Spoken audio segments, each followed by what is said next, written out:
Hi, it's Stephen again. NPS fail number 30 out of 30. We're done. Design.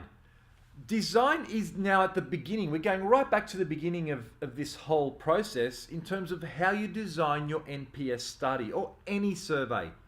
Now, I've been running a mystery shopping company for over 15 years, and I know from experience that the design element is the most important.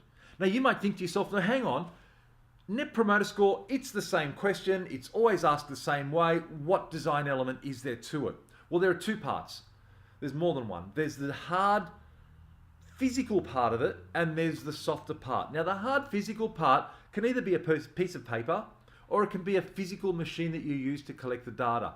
Now, this applies to surveys broadly as well as NPS. Now, recently I was lucky enough to do a mystery shop at Fiji, and as I approached the passport control people in the airport, I saw sitting there or sitting on a stand was a machine. You might have seen them in the past, a white machine which had a question, please rate your satisfaction of this terminal.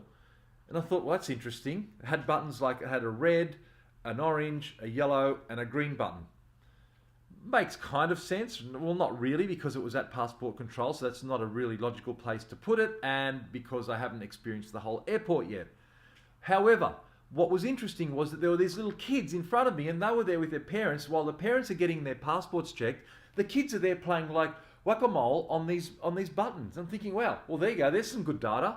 Now, I know that often these machines cut off after the first response. They don't read any subsequent button pushes for another 30 or 40 seconds. However, the first button push was incorrect.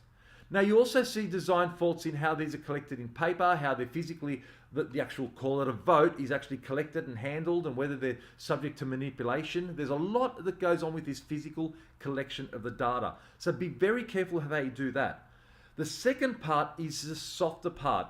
Now, I've talked a lot in this series about things like segmentation, about timing, about cultural differences, about all these things that you need to take into account when you're putting out a simple one-line question. They're fundamental to how you collect your data, because ultimately you're doing this you're actually doing this for two reasons, not one of two reasons. The first reason is you want to find out what the hell's going on. And the second thing is that you want to know what you're going to do about it. Now, the what the hell is going on is no good to you if you're collecting bad data through bad design. Now, again, mentally imagine kids pushing these buttons for you. Or even imagine at a reception of a large corporate office where they've got iPads asking the full Net Promoter Score question in full view of the staff member who's serving you. And you feel a bit awkward about it and think, well, I'll just give them a 10 because I'd feel bad and awkward otherwise. So the physical attribute can affect the quality of the data, which is going to tell you what the hell is going on. The second part is, what am I going to do about it? Now, Net Promoter Score, as I've talked about in the previous 29 fails, is it doesn't really give you that operational insight as to what you're going to do about it. It does to some extent, but it doesn't really give it to you as you need to get there to make it really laser sharp change to what's going on. The other problem is that if you've got bad design, you're getting crappy information in and you're getting crappy information out. So even if you get some insights, you've got to be very wary about, well, did my design give me good data in the first place to decide what to do with it?